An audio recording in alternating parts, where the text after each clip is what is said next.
Dengan nama Allah yang maha luas dan kekal belas kasih-Nya kepada orang mukmin, lagi maha penyayang kepada semua makhluknya. Toha. Wahai Muhammad, Al-Quran ini kami turunkan kepadamu bukanlah untuk menjadikan kamu sengsara karena tidak sanggup melaksanakannya. Akan tetapi, Al-Quran ini diturunkan kepadamu agar engkau gunakan untuk memberi peringatan kepada orang yang takut kepada Allah.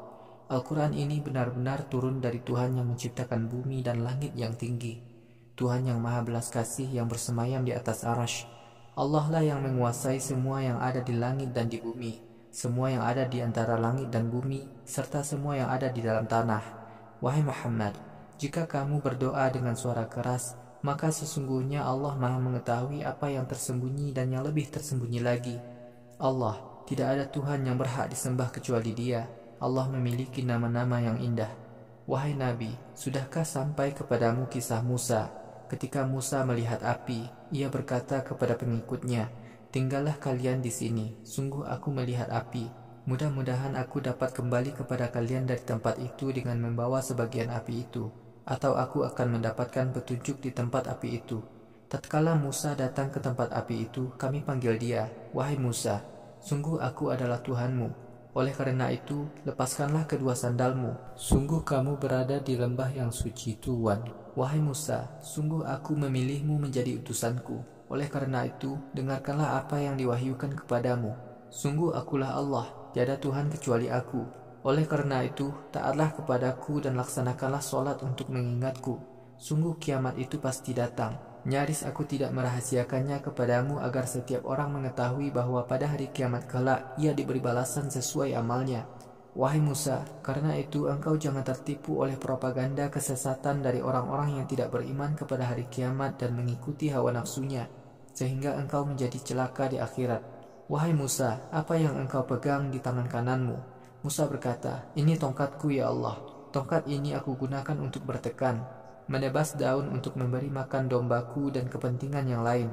Allah berfirman, "Wahai Musa, lemparkanlah tongkat itu."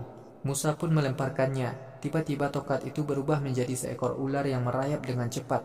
Allah berfirman, "Ambillah ular itu dan janganlah kamu takut. Aku akan mengembalikan ular itu menjadi tongkat seperti semula. Masukkanlah telapak tanganmu ke saku bagian dalam bajumu. Lalu ketika telapak tanganmu kamu keluarkan, telapak tanganmu akan memancarkan cahaya putih bersih tanpa noda. Kejadian ini sebagai mukjizat lain bagi kenabianmu. Wahai Musa, kami perlihatkan mukjizat ini kepadamu di samping mukjizat-mukjizat lain sebagai bukti kekuasaan kami yang agung. Wahai Musa, datanglah kamu kepada Fir'aun. Sesungguhnya Fir'aun adalah orang yang zalim." Musa berdoa, "Wahai Tuhanku, lapangkanlah dadaku untukku, mudahkanlah urusanku, hilangkanlah cedal dari lidahku, supaya mereka dapat memahami omonganku, dan berilah aku seorang pembantu dari keluargaku sendiri, yaitu Harun saudaraku. Kuatkanlah langkahku dengan Harun, dan jadikanlah dia teman dalam urusanku, supaya kami selalu mengagungkan engkau dan banyak mengingatmu. Sungguh engkau benar-benar selalu mengawasi kami." Allah berfirman, "Wahai Musa, sungguh permohonan kamu itu kami kabulkan." Wahai Musa, kami dahulu telah memberikan nikmat yang lain kepadamu, yaitu ketika kami berikan ilham kepada ibumu dengan perintah, "Masukkanlah bayi itu ke dalam kotak, lalu hanyutkanlah ke sungai Nil," supaya Musa dibawa arus air sungai Nil itu ke pantai, agar bayi Musa dipungut oleh musuhku dan musuhnya. Wahai Musa, aku telah memberikan rasa kecintaan kepadamu, dan agar engkau diasuh keluarga Fir'aun di bawah pengawasanku. Wahai Musa, ketika saudara perempuanmu berjalan menyusul di belakang kota yang hanyut di sungai Nil, ia berkata kepada pemungut kota itu, "Adakah kalian mau aku tunjukkan orang yang dapat mengasuh bayi ini? Dengan begitu, kami kembalikan kamu kepada ibumu agar ibumu menjadi tentram hatinya dan tidak bersedih." Wahai Musa, ingatlah ketika engkau telah membunuh seseorang, lalu kami selamatkan engkau dari ketakutan karena dikejar-kejar. Kami telah menguji kamu dengan berbagai ujian. Kamu telah tinggal beberapa tahun di tengah-tengah penduduk Madian. Wahai Musa, kemudian kamu datang ke negeri Mesir bertepatan dengan waktu kamu diangkat sebagai Rasul, dan aku telah memilih kamu sebagai utusanku. Wahai Musa, datanglah kamu dengan saudaramu kepada Fir'aun dengan menunjukkan mukjizat-mukjizat dariku, dan janganlah kamu lupa untuk mengingatku. Datanglah kamu berdua kepada Fir'aun, karena sesungguhnya Fir'aun adalah orang yang zalim. Lalu berkatalah kepada Fir'aun dengan lemah lembut, Mudah-mudahan Firaun mau menyadari kesalahan-kesalahannya atau dia masuk Islam. Musa dan Harun berkata, "Wahai Tuhan kami, sesungguhnya kami takut Firaun akan membunuh kami atau dia menyakiti kami." Allah berfirman, "Wahai Musa dan Harun, janganlah kamu takut. Sungguh aku senantiasa melindungi kamu berdua. Aku mendengarkan dan mengawasi kamu berdua. Wahai Musa dan Harun, datanglah kamu kepada Firaun dan katakanlah, sungguh kami adalah dua orang utusan Tuhanmu. Karena itu, kami minta engkau lepaskan Bani Israel untuk meninggalkan Mesir bersama kami. Janganlah kamu menyiksa Bani Israel. Sungguh kami datang kepadamu dengan membawa mukjizat kenabian dari Tuhanmu. Selamat sejahteralah bagi orang-orang yang mengikuti Islam agama Allah. Sungguh kami telah diberi wahyu bahwa orang-orang yang mendustakan dan menolak ajaran-ajaran Rasul akan mendapat siksa yang berat." Firaun berkata, "Wahai Musa, siapakah Tuhan kamu berdua?" Musa menjawab, "Tuhan kami adalah Tuhan yang memberikan rizki kepada seluruh makhluk ciptaannya dan memberinya petunjuk untuk menjalani kehidupannya dengan benar." Firaun berkata, "Bagaimana dengan keadaan umat-umat masa lalu?" Musa berkata, "Pengetahuan tentang itu ada pada catatan Tuhanku. Tuhanku tidak keliru dan tidak pula lupa dalam mencatat setiap keadaan. Tuhan yang telah menciptakan bumi dengan permukaan datar bagi kalian dan menjadikan kalian dapat berjalan di atas bumi itu dengan bermacam-macam jalan. Tuhan yang menurunkan hujan dari langit. Kami pun menumbuhkan berbagai macam tumbuhan yang berpasang-pasangan. Makanlah dan gembalakanlah ternak kalian. Sesungguhnya dalam penciptaan semua itu terdapat bukti adanya kekuasaan Allah bagi orang-orang yang berakal sehat. Kami telah ciptakan kalian dari tanah. Kami akan kembalikan kalian ke tanah juga.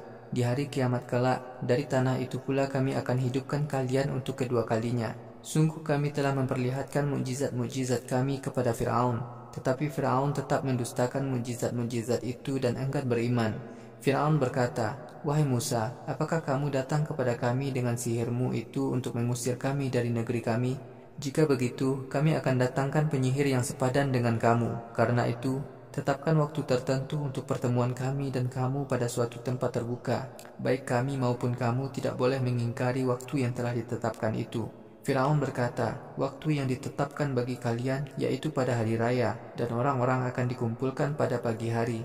Firaun pun pergi. Kemudian Firaun menyusun tipu dayanya. Lalu ia datang lagi pada hari yang telah ditentukan.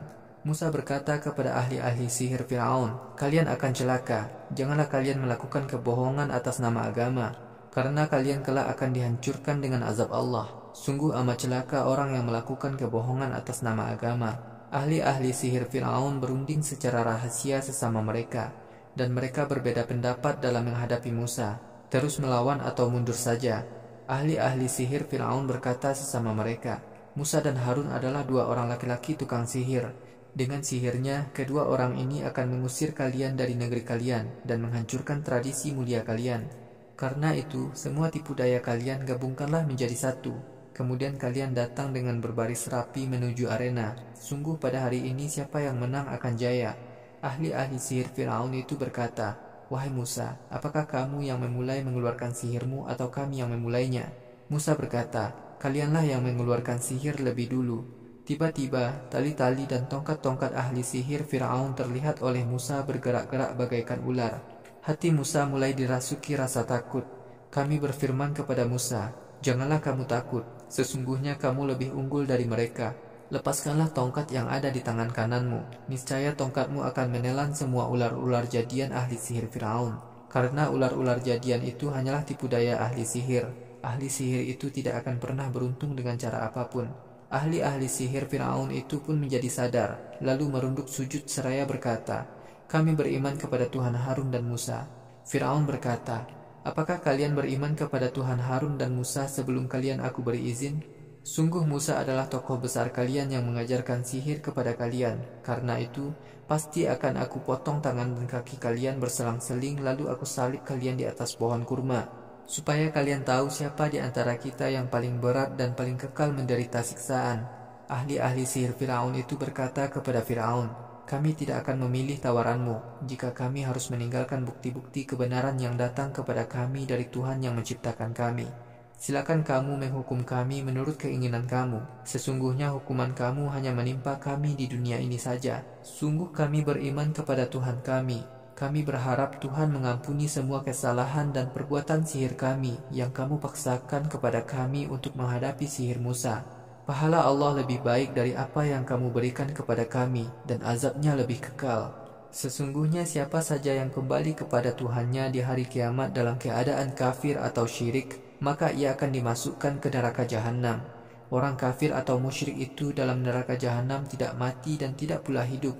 Siapa saja yang kembali kepada Tuhannya di hari kiamat dalam keadaan beriman dan beramal soleh, maka ia akan mendapatkan kedudukan yang utama, yaitu surga-surga adnin yang di bawahnya mengalir sungai-sungai, mereka kekal di dalamnya.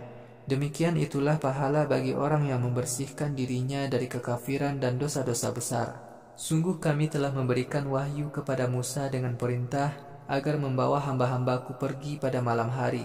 Firmanku kepada Musa, buatkanlah jalan darat di laut untuk dilewati Bani Israel, dan janganlah kamu takut dan khawatir tersusul oleh musuh. Firaun dan tentaranya kemudian mengejar Musa dan Bani Israel. Lalu Allah menggulung Firaun dan tentaranya dengan gelombang laut sehingga mereka tenggelam. Firaun telah menyesatkan kaumnya. Firaun tidak pernah memberikan petunjuk kepada kaumnya untuk beriman dan taat kepada Allah. Allah berfirman, wahai Bani Israel, sungguh kami telah menyelamatkan kalian dari musuh kalian. Kami telah menjanjikan kepada kalian sebuah tempat di Bukit Tursina sebelah kanan Musa.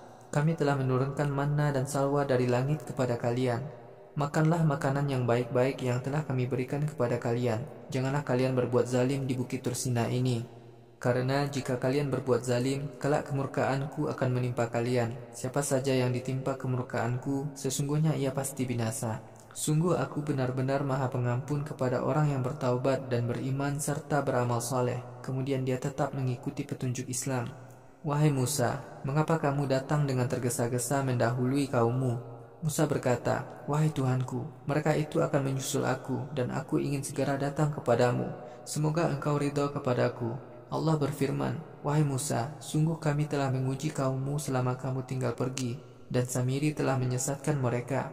Musa pun kembali kepada kaumnya dengan rasa marah dan penuh rasa sedih. Musa berkata, wahai kaumku, bukankah Tuhan kalian telah menjanjikan janji yang baik kepada kalian? Apakah masa yang dijanjikan kepada kalian itu kalian anggap lama? Ataukah memang kalian berkeinginan ditimpa murka Tuhan kalian, sehingga kalian berani menyalahi janji kepadaku? Mereka berkata, dalam melakukan perbuatan kami ini, kami tidak menyalahi janji kepadamu. Akan tetapi, kami diberi barang-barang perhiasan yang banyak oleh suatu kaum. Lalu kami lebur barang-barang perhiasan itu dalam api. Begitu pula Samiri meleburnya dalam tungku api. Lalu Samiri membuatkan bagi Bani Israel patung anak sapi yang bersuara. Lalu di antara mereka ada yang berkata, inilah Tuhan kalian dan Tuhan Musa, tetapi Musa melupakannya.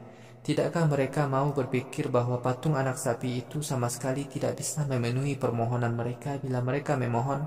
Patung anak sapi itu pun tidak mampu menurunkan azab dan tidak pula mampu memberikan rahmat kepada mereka. Sesungguhnya sebelum Musa datang, Harun telah berkata kepada Bani Israel, wahai kaumku, kalian sebenarnya sedang diuji. Tuhan kalian yang sebenarnya adalah Tuhan yang maha belas kasih. Karena itu, ikutilah aku dan taatilah perintahku. Bani Israel berkata, wahai Harun, kami tetap bertahan untuk menyembah patung anak sapi ini sampai Musa kembali kepada kami. Musa berkata, wahai Harun, mengapa kamu tidak berbuat apa-apa ketika kamu melihat Bani Israel berbuat sesat? Wahai Harun, apakah kamu tidak mau mengikuti aku? Atau kamu sudah durhaka kepada perintahku? Harun menjawab, wahai putra ibuku, janganlah kamu tarik jenggotku dan janganlah kamu tekan kepalaku. Sungguh jika aku berlaku keras kepada mereka, aku khawatir engkau berkata, kamu telah memecah belah Bani Israel dan kamu tidak memperdulikan omonganku untuk menjaga persatuan Bani Israel. Musa berkata, wahai Samiri, apa yang telah mendorong kamu berbuat sesat semacam itu? Samiri berkata kepada Musa, aku mengetahui sesuatu yang tidak mereka ketahui. Aku telah mengambil segenggam tanah bekas jejak malaikat Jibril. Lalu tanah itu aku gunakan melebur perhiasan mereka dalam tungku api, karena hawa nafsuku membisikkan begitu kepadaku. Musa berkata, wahai Samiri, pergilah kamu boleh bersenang-senang di dunia dan bebas berkata, biarkanlah aku berbuat sesukaku. Tetapi di akhirat kelak, kamu tidak akan dapat menghindarkan diri dari azab Allah. Pada saat itu, lihatlah Tuhan kamu, patung anak sapi yang selalu kamu sembah di dunia itu. Sungguh patung anak sapi yang kamu jadikan Tuhan itu akan kami bakar dan aku hanyutkan abunya ke sungai. Wahai Bani Israel, Tuhan kalian yang sebenarnya hanyalah Allah, tidak ada Tuhan selain Dia, ilmunya meliputi segala sesuatu. Wahai Muhammad, demikianlah kami ceritakan kepadamu sebagian dari kisah umat-umat dahulu. Sungguh telah kami berikan Al-Quran kepadamu dari sisi kami sebagai peringatan bagi manusia. Siapa saja yang mengingkari Al-Quran pada hari kiamat kelak, sungguh dia akan mendapatkan siksa neraka. Mereka kekal di dalam neraka. Sungguh amat buruk beban yang mereka tanggung pada hari kiamat itu. Wahai Muhammad, ingatlah ketika sangkakala ditiup pada hari kiamat. Pada hari itu kami kumpulkan orang-orang kafir dan musyrik dalam keadaan panik dan sangat galau. Orang-orang kafir dan musyrik itu saling berbisik dengan rasa takut. Mereka berkata, "Kalian tinggal di dunia dahulu rasa-rasanya hanya 10 hari. Kami lebih mengetahui tentang perkataan mereka itu." Ada orang-orang di antara mereka yang paling baik pikirannya berkata, "Sungguh kita tinggal di dunia dahulu rasa-rasanya hanya sehari." Wahai Muhammad, orang-orang kafir bertanya kepadamu, bagaimana keadaan gunung-gunung ketika terjadi kiamat? Katakanlah, Tuhanku meledakkan gunung-gunung itu sehingga menjadi hancur, lalu menjadi rata dengan tanah. Kamu tidak melihat lagi adanya lembah maupun bukit di permukaan bumi ini. Pada hari kiamat, semua manusia berjalan menuju tempat berkumpul untuk menghadap Tuhannya. Jalan itu tidak berbelok-belok. Semua manusia bersuara merendah kepada Tuhan yang Maha Belas Kasih. Saat itu kamu hanya mendengar suara dengusan saja. Pada hari kiamat, segala bentuk pembelaan tidak berguna lagi bagi siapapun. Pembelaan yang berguna hanyalah dari hamba-hamba Allah yang diberi izin oleh Allah, dan Allah ridho atas pembelaan orang itu. Allah mengetahui apa saja yang ada di depan dan di belakang setiap manusia, akan tetapi manusia sedikit pun tidak mengetahui ilmu Allah. Pada hari kiamat, wajah-wajah manusia terlihat letih, merunduk di hadapan Tuhan yang Maha Hidup lagi Maha Pengatur. Sungguh celaka orang yang berbuat syirik sampai matinya. Karena itu, siapa saja yang beramal soleh dengan dasar keimanan, dia tidak akan merasa takut diperlakukan zalim di akhirat dan dikurangi pahalanya. Demikianlah, wahai Muhammad, kami telah menurunkan Al-Quran kepadamu berbahasa Arab. Dalam Al-Quran kami jelaskan sebagian bentuk ancaman siksa, supaya manusia mau taat kepada Allah, atau memberi peringatan kepada manusia agar menjauhi perbuatan dosa. Allah Maha Besar karunia-Nya, Tuhan penguasa yang sebenarnya. Wahai Muhammad, janganlah engkau tergesa-gesa menirukan bacaan Al-Quran sebelum Jibril selesai membacakannya kepadamu. Dan berdoalah, wahai Tuhanku, tambahkanlah ilmu kepadaku. Dahulu kami telah memberikan perintah kepada Adam, ternyata ia lupa akan perintah itu. Kami sama sekali tidak mendapati Adam sengaja melanggar perintah itu. Wahai Muhammad, ingatlah ketika kami berfirman kepada para malaikat, sujudlah kalian kepada Adam. Mereka pun bersujud. Iblis yang juga diperintahkan bersujud ternyata enggan. Kami berfirman, wahai Adam, sesungguhnya iblis itu adalah musuh bagi kamu dan istrimu. Karena itu, janganlah iblis sampai menyebabkan kamu terusir dari surga. Bila kamu terusir, maka kamu akan celaka. Dalam surga, sungguh kamu tidak akan merasa lapar dan tidak akan terbuka auratmu. Dalam surga, sungguh kamu tidak akan merasa haus dan tidak merasakan panas sinar matahari di waktu siang. Setan kemudian membisikkan keraguan-raguan kepada Adam. Setan berkata, wahai Adam, maukah aku tunjukkan kepada kamu sebuah pohon yang bila buahnya kamu makan, kamu akan hidup kekal dan mendapat kekuatan yang tidak akan musnah. Adam dan Hawa memakan beberapa buah pohon itu. Lalu terbukalah aurat Adam dan Hawa. Adam dan Hawa kemudian menutupi auratnya dengan daun pohon di surga.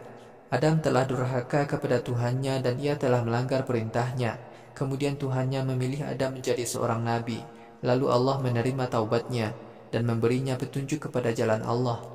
Allah berfirman, wahai Adam dan Iblis, turunlah kalian berdua dari surga. Kalian berdua akan saling bermusuhan. Karena itu, wahai anak keturunan Adam, jika kelak datang Rasul dan kitab-kitab suciku kepada kalian, maka siapa di antara kalian yang mengikuti Rasul dan kitab-kitab suciku, dia tidak akan sesat dan celaka. Akan tetapi, siapa saja yang menolak untuk mengikuti Rasul dan kitab-kitab suciku, maka ia sungguh akan hidup sesat. Pada hari kiamat kelak, kami kumpulkan orang-orang sesat dalam keadaan buta. Pada hari kiamat, orang yang sesat berkata, wahai Tuhanku, mengapa engkau kumpulkan aku dalam keadaan buta, padahal aku di dunia dahulu dapat melihat? Allah berfirman, begitulah nasibmu, karena ketika Rasul dan kitab-kitab suciku datang kepadamu di dunia dahulu, kamu meninggalkannya. Karena itu pada hari kiamat ini kamu ditinggalkan di neraka.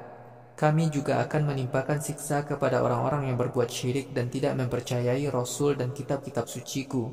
Azab akhirat itu sungguh sangat berat lagi kekal. Wahai Muhammad, bukankah Tuhan telah menjelaskan kepada kaum kafir Quraisy kisah umat-umat dahulu yang telah kami binasakan? Kaum kafir Quraisy telah biasa melewati bekas negeri-negeri kaum yang telah dibinasakan. Sungguh bekas negeri-negeri kaum yang telah dibinasakan itu menjadi bukti kebenaran kekuasaan Allah bagi orang-orang yang berakal sehat.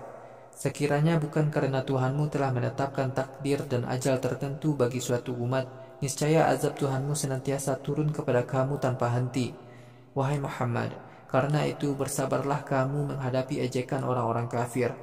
Agungkanlah Tuhanmu dengan memujinya sebelum matahari terbit, setelah matahari terbenam, dan pada tengah malam. Agungkanlah Tuhanmu pada pagi dan sore hari, supaya hatimu senang karena mendapatkan pahala. Wahai Muhammad, janganlah kamu terpesona oleh kesenangan-kesenangan yang kami berikan kepada golongan-golongan kafir pecinta dunia. Kesenangan dunia merupakan perhiasan kehidupan. Kesenangan-kesenangan dunia itu kami jadikan sebagai ujian bagi manusia. Adapun karunia Tuhanmu di akhirat kelak jauh lebih baik dan amat kekal. Wahai Muhammad, suruhlah keluargamu melaksanakan sholat dan bersabarlah kamu dalam melaksanakannya. Kami tidak meminta imbalan kepada kamu, bahkan kamilah yang memberi rezeki kepadamu. Pahala yang baik di akhirat kelak hanyalah bagi orang-orang yang taat kepada Allah dan bertauhid. Orang-orang kafir berkata, alangkah baiknya sekiranya Muhammad datang kepada kami dengan membawa mukjizat dari Tuhannya. Bukankah mukjizat para nabi dahulu telah datang kepada orang-orang kafir dalam bentuk lembaran-lembaran kitab suci, namun mereka tetap kafir? Sekiranya orang-orang kafir kami binasakan sebelum seorang rasul kami utus kepada mereka, niscaya mereka akan berkata, wahai Tuhan kami, mengapa engkau binasakan kami, padahal engkau belum mengutus seorang rasul kepada kami, sehingga kami dapat mengikuti agama yang dibawa rasulmu dan kami tidak menjadi manusia hina dan sengsara. Wahai Muhammad, katakanlah, setiap umat mempunyai ajal tertentu. Karena itu, bersabarlah kamu menanti datangnya ajal itu. Kelak pada hari kiamat, kalian semua akan tahu siapa yang menjadi golongan pengikut agama Allah dan petunjuk Rasul-Nya.